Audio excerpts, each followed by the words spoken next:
স্বামী বিবেকানন্দকে প্রশ্ন করা হয়েছিল, তুমি কোথা থেকে এসেছো? বলছে, আমি বাংলা থেকে এসেছি। ও বাংলা থেকে এসেছো, তুমি বাঙালি? বলেছে, হ্যাঁ আমি বাঙালি। তোমার ধর্মের নাম কি? বলেছে, আমার ধর্মের নাম সনাতন ধর্ম। তোমার ধর্ম গ্রন্থের নাম কি?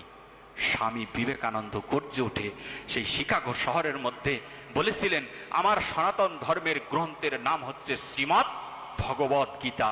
সবাই হেসে দিয়ে বলেছিলেন, ও শ্রীমদ্ ভগবত গীতা, তাকিয়ে দেখো একটা টেবিলের উপরে সমস্ত গ্রন্থ রাখা হয়েছে, তোমার গীতা কোথায় আছে খুঁজে দেখো।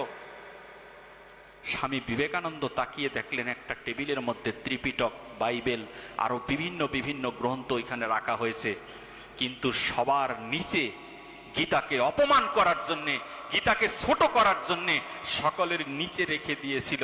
কিন্তু জানে না যে শ্রীমদ্ ভগবত গীতা কোন জ্ঞান দান করেছে, সাধু কাকে বলা হয়, সাধুর ব্যাখ্যা এখনো পর্যন্ত জানা হয়নি।